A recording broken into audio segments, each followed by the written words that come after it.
Look who's back. It's the 2023 Ford Transit van, and the one in behind me is the cargo van with the medium roof in the regular length configuration. Steve here, and before we dive in, I want to give Formula Ford a huge shout out and thanks for giving me access to this thing to shoot the video for you. Check down in the description below for their contact details, and let's dive into it because the Transit is one of those things that's like a tiny little bit tricky to build and configure. So starting off, we've got a few different options for the body style of the Transit. We've got the Transit 150, the 250, or the 350. Some of those later ones, so the 250, 350 are single or dual rear wheel. So we've got that as an option. On top of that, we've got it in the low roof, the medium roof, or the high roof, regular, long, or extended length. So which way you go is going to depend on what you need. So are you going to just be using this for like a small company? Are you going to be towing things with it? What are your needs? And that's going to dictate if you go for the 150, 250, 350, and then different roof configurations. So we'll get to the roof when I get inside of the back end of the vehicle there, but you have a ton of different options available. And that's just looking at the gas configuration, because we do still have we have the eTransit that's available now, and that was introduced last year. So there are a ton of different things you could look at. And that's where finding a Ford rep to deal with is so important, especially when you look at trucks for a business or for any other needs.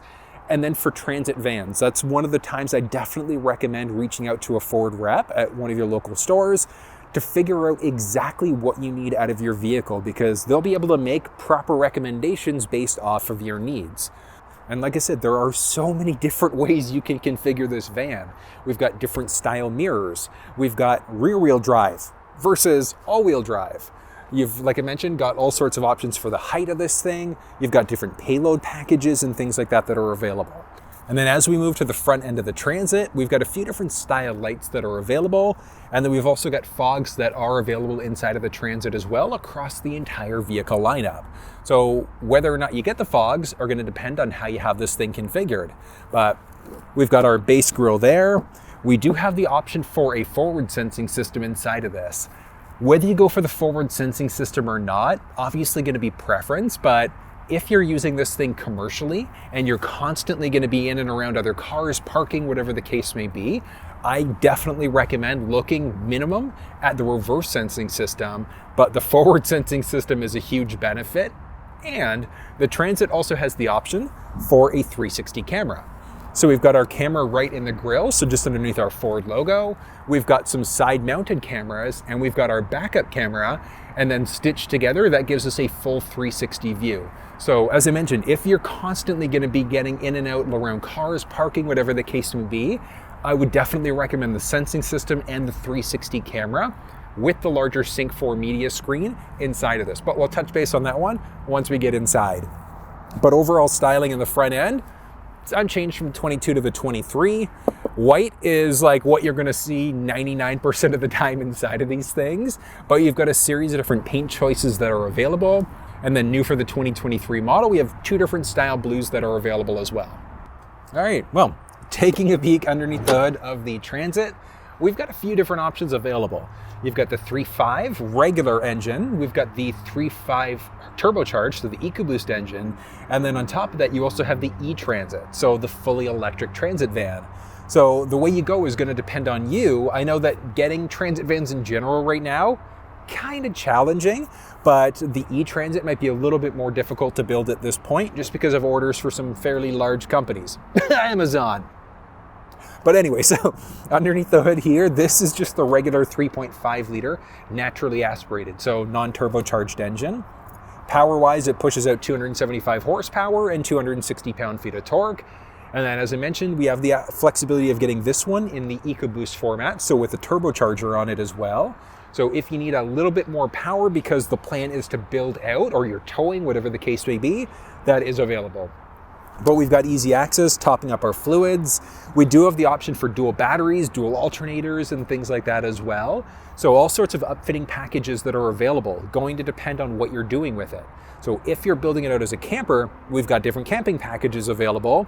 Would definitely recommend though, any sort of wiring upgrades you think you might need, get it done at time of ordering from the factory. It's cheaper going that route rather than doing it aftermarket yourself, because trying to find parts right now, a little bit challenging for some things. I did mention we've got a few different options for the mirrors, and we've got a few different types of glass there as well. So we've got the main part of the glass, which is technically going to be our power glass, and then we've got the smaller glass right on the very bottom, which is a manual adjust. So if you ever want to adjust that bottom convex mirror, we can. We just have to do it ourselves. Now, filling up fuel inside of the Transit is also straightforward. So all we have to do, right underneath, insert, fill up, and you're good to go. And one cool thing is a safety feature that's enabled here. So after you fill up, you can't actually shut this thing because there's a little kind of like divot right on the very top. So we've got to pop it open, close it, and Bob's your uncle. Now, when it comes down to fuel quality, regular 87 gas is all you need to use inside of the Transit. So it doesn't matter, well, I mean, obviously if you're in the electric, you're plugging yourself in instead, but the regular 3.5 or the 3.5 EcoBoost, just regular 87 fuel is all you need to use. Now, you may also have the flexibility of using E85, and that's going to depend on how you have your van configured, but having that E85 flexibility is nice if you can find it. Like, I don't think I know of a station locally anywhere in Durham region or the GTA that has it, but if you can find one and your van's compatible, you could definitely use that instead. And then one other cool thing, this one also has the running boards. So getting in and out, it's not like it's challenging anyways, but it is kind of cool that we've got this step here. I kind of like it. There are a series of different options for the interior of the Transit van. We've got cloth seats that are going to be standard. You've got leather seats that are available optionally. You've got manual adjusting seats or power adjusting seats. There are also swivel seats where if we didn't have this bulkhead, you'd also be able to fully spin the seats around, which is kind of cool. Now, this one obviously is the cargo van, which means that we don't have any other seats inside the vehicle outside of the driver passenger first row seats. So if you're looking for a Transit van with more seat options, you could look at either the crew van, and then you've also got the passenger van on top of that. So crazy amount of seating options that are available.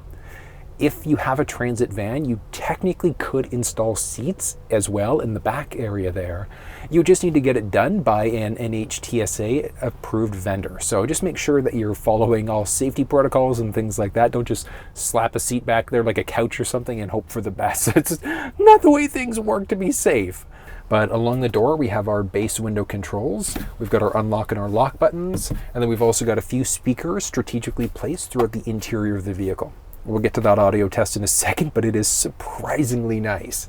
We've got surprisingly, well, great visibility from the dash, and seat comfort is actually not too bad. Like, this is just your regular cloth seat, and it's got a decent amount of cushion to it.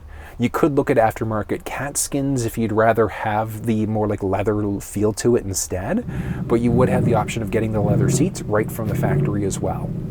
But spacing wise, so with the seat far down, yeah. So with the seat as far, well, it's locked in place, so it's not dropping down anymore, but I mean, I have like a ridiculous amount of headspace here. Foot space is also pretty solid, and because of the type of van, the seat that we've got, just slide back and forth very easily there. But I mean, like if you're 6'6", 6'7", 6'8", even taller, you'll probably comfortably be able to sit inside of this thing. Series of different selector switches by my left knee. So we've got the flexibility of adjusting our side view mirrors. If you had fog lamps, you'd have a button for that. We've got our parking brake, the auto hold setting, and then we've also got a little cup holder down there. We actually do have a few power points. So we've got a USB-C as well as a 12-volt power point up there. But like I said, great visibility with the dash. The steering wheel itself is pretty straightforward, but if you want to walk through on how to use the steering wheel cluster or the Sync 4 media screen, check down in the description of the video. I've put together comprehensive videos explaining how everything's done.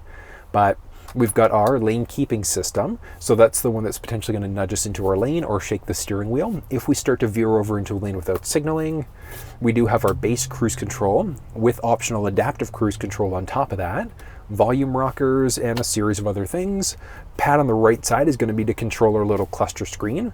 We can answer or hang up on a phone call, and then one cool thing, if we were hooked up through Android Auto or Apple CarPlay, we'd also be able to use the button with a little speaker icon on it in order to use our Google or Siri Assistant but it also is a great assistant for the media screen as well. We'd be able to control the temperature, we could navigate to places, we can change the radio station. There are a ton of different options that are available. But like I said, the walkthrough on that media screen, down in the description of the video. Now, the 23 Transit still technically does have the last generation Sync 3 system available. I'd recommend paying the like $1,000 roughly at a minimum to get this larger Sync 4 screen. And the big reason why is because of the way that the camera system works. The big benefit of having this large screen is it's just the backup camera shows up so beautifully inside of this thing. Though I did mention the benefits of having the reverse and the forward sensing system, but having this larger screen just makes it infinitely easier to see what's going on around you. So that is one upgrade I definitely recommend you look at. You do have the option for factory nav, but you could also hook up through Android Auto or Apple CarPlay to use Google Maps, Apple Maps, or Waze. It's really, really neat. Moving down, we've got a volume rocker. So we actually have to, let's fire this thing up a little bit. As it comes to life, and I got to do a quick little audio test for you. So, amazing band, amazing song, but the sound inside of this, it is surprisingly good. And like for the van the way it is, like obviously we've got the bulkhead here, so it kind of condenses the sound in a little bit. But even with the bulkhead, without the bulkhead there, it sounds so good all at the same time.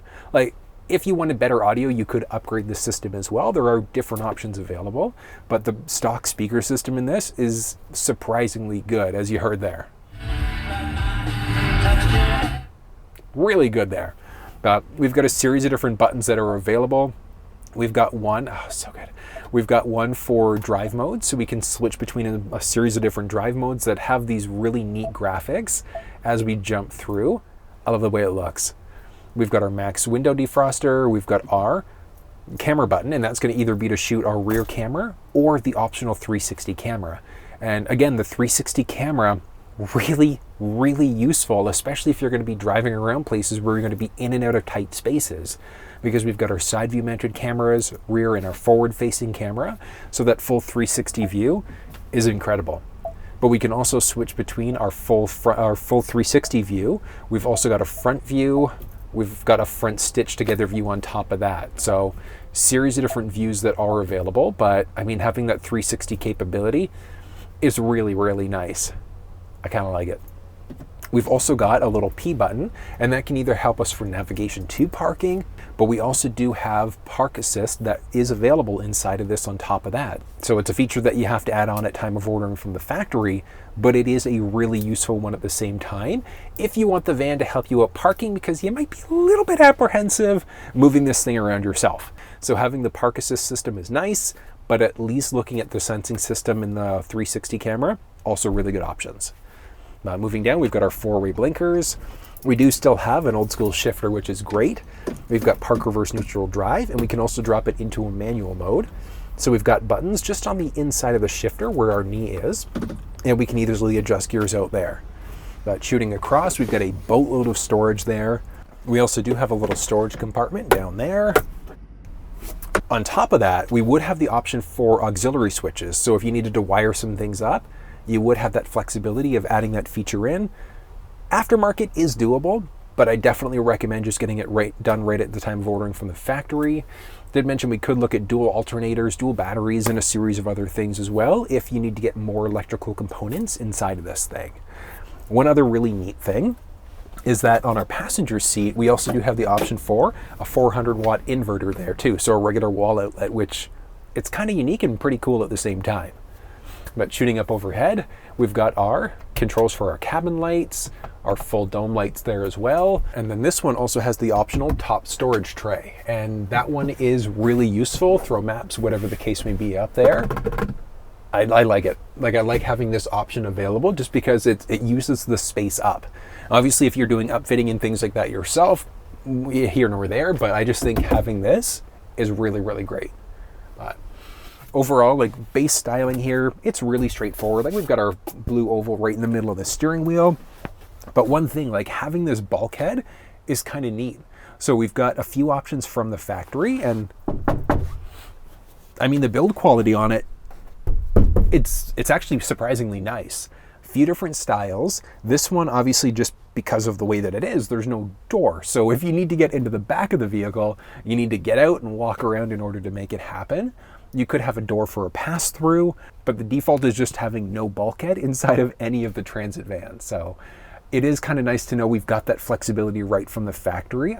I kind of like it, but there are a series of different options for aftermarket bulkheads and accessories and things like that. You could get cages, whatever the case may be. So really, sky's the limit there. There are a series of different upfitters that you could look at in order to get those bulkheads installed. Looking at the back end of the Transit van, few small things to point out. We do have the options for the reverse sensing system, so that beeping that we get as we back up. I would honestly recommend getting the reverse sensing system, ideally the forward sensing system, and the 360 camera on top of the Sync 4 media screen. And it just makes it infinitely easier. The camera, the reverse cameras, it's larger, it's easier to see, makes the likelihood of you accidentally hitting something that much lower because of it. So we do have that available as an option. We've got our Transit badge, and because this one's the 250, it's indicated just right in the back there. We've got our all-wheel drive badge along the left side and our Ford logo along the bottom right-hand side. Towing inside of the Transit van is also possible. We could do the tow prep package, wiring package right from the factory. Definitely recommend that route. You could technically do it aftermarket if you really wanted to. Towing numbers inside of the Transit van are literally all over the place. It's the same thing with payload inside of this as well. As I mentioned, so when we look at different versions, so the 250 versus the 350, we're gonna have higher gross vehicle weight ratings in comparison to the 150. So if you're doing a camper van, if you're looking at pulling heavier things, you've got heavier cargo, whatever the case may be, look at the 250 or 350 with the dually as an option there too. One other thing to point out about the back end. So when you're in the low roof Transit, your backup camera is gonna be down low. But because we've got the medium roof, so medium and high roof, our camera, it's gonna be just right at the very top of the vehicle itself. So you're gonna get more of like a bird's eye view down as you're backing up. So like I said, I definitely recommend that reverse sensing system, the larger Sync 4 media screen as well, to make it infinitely easier in order to be able to maneuver this thing. It's useful. Now looking at the door themselves, really straightforward. Left versus right side. And I mean, we've got a ton of space inside of this. But one cool thing is that we also have a little unlock along the doors. So if you want that like full opening instead, we've got that flexibility. And that's the same for both sides. So a lot of different options that are available. It's going to be dependent on what do you need out of your van. Now, as I mentioned, this is the medium roof for the Transit van. So I'm 6 feet tall, and with me being 6 feet tall, as I smoke my head off the top. So me being 6 feet tall, my head is like touching the roof of this thing. So whether you go for low, medium, high is going to depend on what your needs are. But if your plan is to use this as a camper van and you want like a stand-up shower in it, I definitely recommend looking at the high roof. That gives me a lot more head clearance space, which is great. And you've got more build space on top of that if that's what your plan is. But as you can see here, there's nothing in the back of this thing. It's fully stripped down. We've got a series of different options that are available for the interior of the cargo area of the vehicle, because this is the cargo van. So as I mentioned, we've got the option for either the cargo van, the crew van, or the passenger van, with the passenger van giving us like a boatload of seating, like 15 plus seat capability.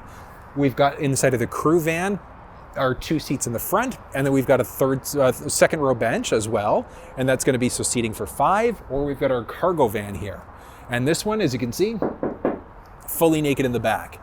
Looking at the flooring, so we've got a few different choices. So we've got just like a regular vinyl flooring that we can throw inside of this. We would also have the option for like a thicker instead, so like a thicker flooring instead. It's like a heavy duty flooring. Think of it almost like if you've ever been to like a horse barn before, that like thick mat that we can find in there. That's a choice that we've also got right from the factory. But I mean, obviously if the plan is for you to turn this thing into a camper with hardwood floor and things like that, you would have that flexibility to just get nothing inside of the van. And that even goes the same for the walls. So we would have something called the interior protection package, which would give us that base flooring and then some wall protection there as well.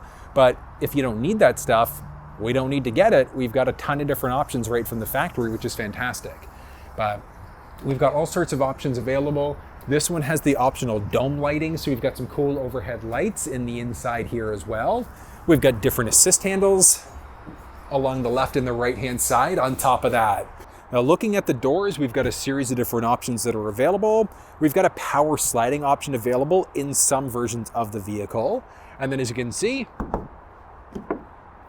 we are completely windowless inside of everything behind the first row.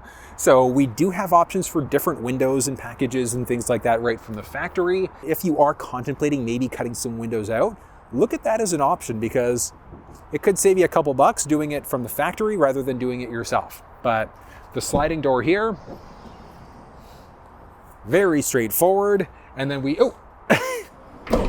push back until it locks in place. And then we also do have our extended length running board. So one of the cool things about the extended length is that it goes right from the passenger all the way to the door here. I mean, realistically, getting in and out of this thing isn't that challenging when we don't have the running board. But I mean, having the running board right from the factory just makes getting in and out of this thing that much easier. And that was a look at the 2023 Ford Transit van. What did you think?